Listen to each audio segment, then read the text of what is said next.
요즘은 저의 인생에서 자의적으로 가장 책과 가까이 하고 있는 시기가 아닌가 싶어요.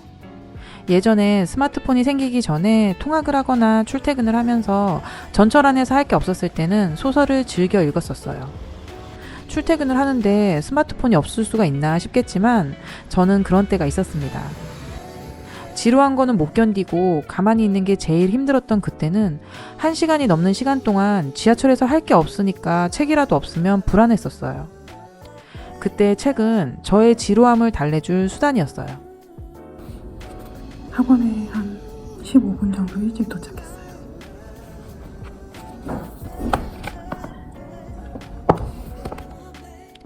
지금은 그렇게 오래 전철을 타진 않지만 책을 갖고 있지 않으면 불안한 경우가 있어요. 혹시 여유 시간이 생길 때 스마트폰만 할까봐 걱정이 되기도 하고요. 물론 스마트폰을 하면 절대 안 되는 건 아니지만 저 같은 경우에는 밖에서 에너지를 좀 많이 쓰는 편이라 퇴근을 하고 저녁 시간에는 진이 빠져서 모든 생산적인 일에서 손을 떼고 그 하루의 보상으로 마음껏 유튜브나 넷플릭스를 보도록 내버려 두기 때문에 낮 시간도 좀 무의미하게 폰이나 하고 있으면 죄책감이 듭니다. 오히려 한 일에 비해 보상이 너무 과해서 저녁에도 좀 스크린 타임을 줄여야 될 판이에요. 요즘은 책을 읽으려고 노력을 하기도 하지만 저의 성향이 좀 바뀐 것 같기도 해요. 세상을 보는 관점도 저 자신을 대하는 태도도 많이 바뀌었어요. 예전엔 정말 누가 봐도 MBTI의 E 타입이었고요. 주 7일 바깥으로 나돌았고 거의 매일 약속이 있었고 사람들 만나기 좋아해서 모임도 너무 많았기에 집은 잠만 자는 곳이었어요. 그렇기에 주변에서 사회성이 좋다는 얘기를 많이 듣기도 했고 그땐 그게 마냥 좋은 줄만 알았어요.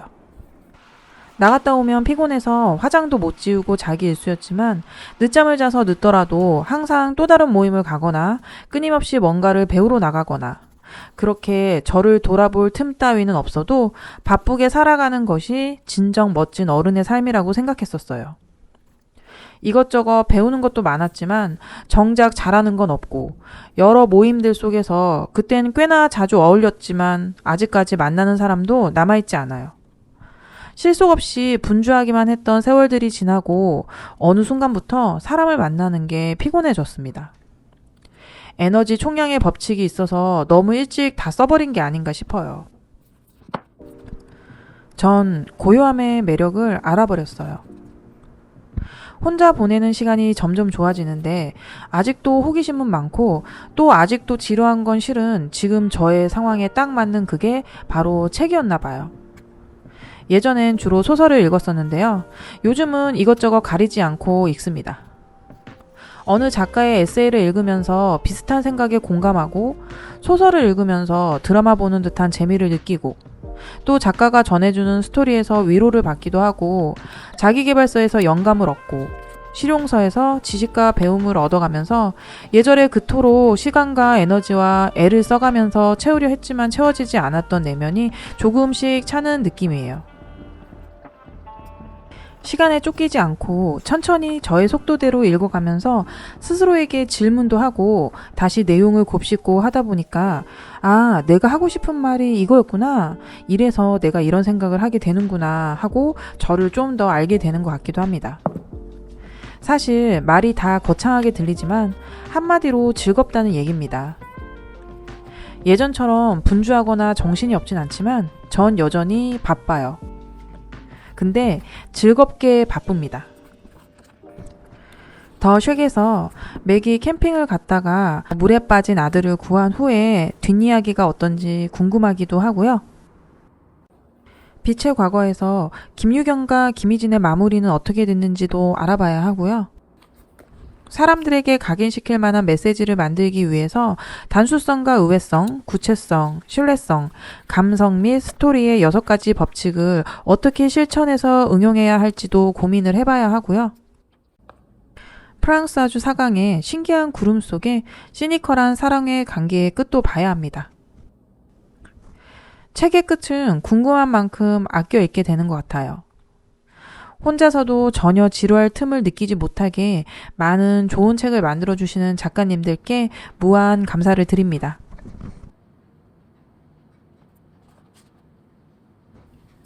근래에 읽은 책이 재밌어서 소개를 좀 해드릴 겸, 그리고 제가 어떻게 읽었는지도 얘기를 해볼 겸 카메라를 켰는데, 요 근래에 읽은 책은 은희경 작가님의 새해 선물이라는 책이에요.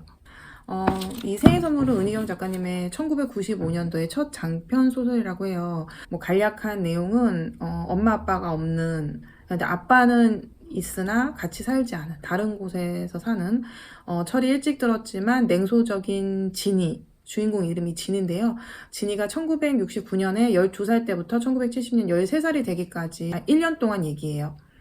진이는 또래에 비해서 좀 철이 일찍 들었고 어른들 속 한번 썩이지 않고 겉으로 보기에는 굉장히 모범적인 아이지만 속으로는 아주 냉소적이고 또한 본인이 마주친 어려움이나 고통을 좀 피하려고 하지 않고 오히려 더 집요하게 마주해서 그 고통이 무뎌지게 하려고 노력하는 듯한 내용이 굉장히 좀 여러 번 저는 느껴졌던 것 같아요. 그래서 좀 가슴이 아프기도 했습니다.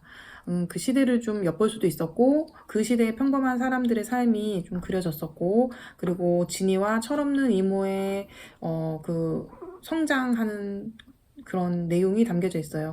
네, 제가 이 책을 읽으면서 그 진이의 그런 마음을 느낄 수 있던 부분이 몇 가지가 있었는데 229페이지 찬물을 조금씩 끼얹다 보면 얼마 안 가 물이 차갑다는 걸 모르게 된다. 그러면 양동이째 끼얹어도 차갑지 않다. 슬픔을 느끼자. 그리고 그것을 똑똑히 집요하게 바라보자. 이런 구절이 있어요. 그리고 또 238페이지에도 비슷하게 느껴진 구문이 있는데 미리 상상을 통해 스스로 상처를 내놓으면 단련이 되어서 실제로 닥쳐오는 상처가 작게 느껴지기 때문이다. 뭐 이런 내용이 있거든요. 그래서 진이가 지금 어떤 자세로 삶을 대하고 있는지가 조금 느껴졌던 것 같습니다. 두 번째 책은 스토너입니다. 존 윌리엄스 작가가 쓴 책이고요.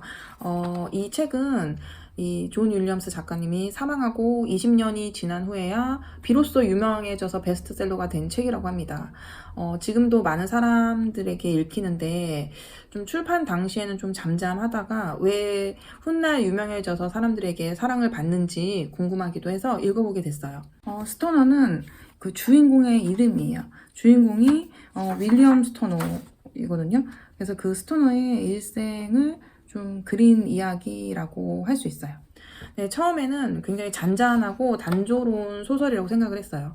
그냥 어느 가난한 농부의 자식이 교육을 받을 기회가 생기고 또 학교에 가서 공부를 하다가 문학과 학문에 열정을 느끼게 된 거예요. 그래서 조용히 자기 마음의 소리에 따라서 공부하고 가르치는 걸 계속해요. 그때가 세계 1차 대전 시기였는데 모두들 다른 사람들이 다 입대를 하고 심지어 가장 친한 친구 중에 한 명이 전사를 하게 되고 주위에서도 입대를 하는 게 어떻겠냐 권하기도 하는데 본인 홀로 학교를 지키면서 자기가 하고 싶은 공부를 계속 해나가고 학생들을 가리키고 뭐 이러면서 뭔가 다이나믹하거나 특별한 이벤트도 없이 그냥 밍밍하게 살아가는 그런 한 사람의 인생 얘기를 좀 잔잔하게 그려낸 소설이라고 생각을 했어요.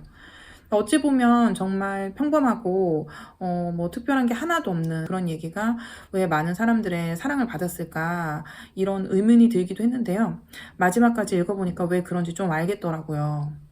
어쩌면 평범한 우리들 중에 하나의 이야기여서 그런 게 아닌가 싶어요.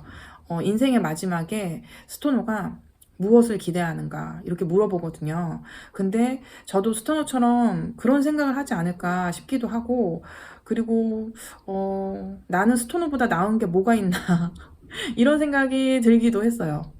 물론 스토너는 지금의 시각으로는 현실적으로 보면 교수님이고 엘리트고 전문가이고 그러긴 한데 소설 속에서는 그렇게 탁월하거나 특출나 보이지가 않아요. 그렇게 느껴지지가 않거든요.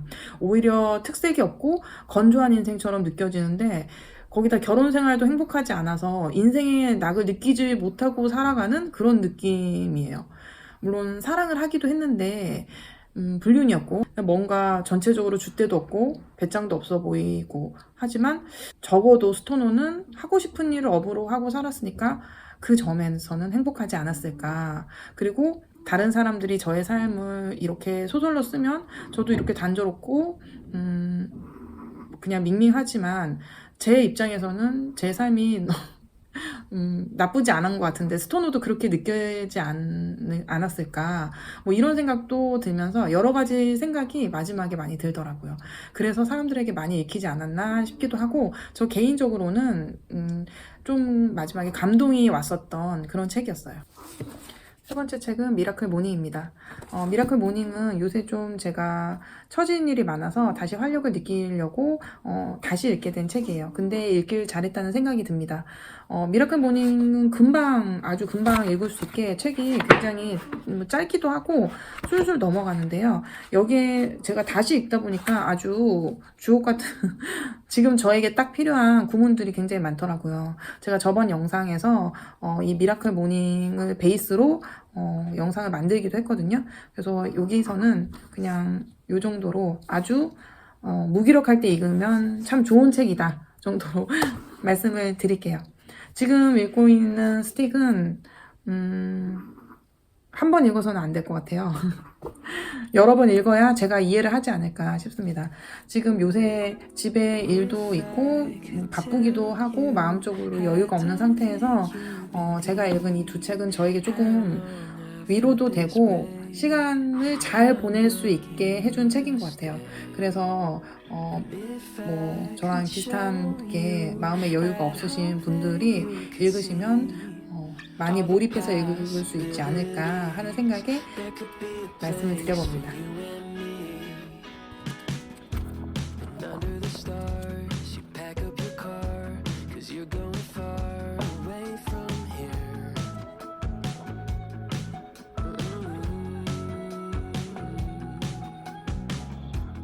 Wish I could stall, but I never call.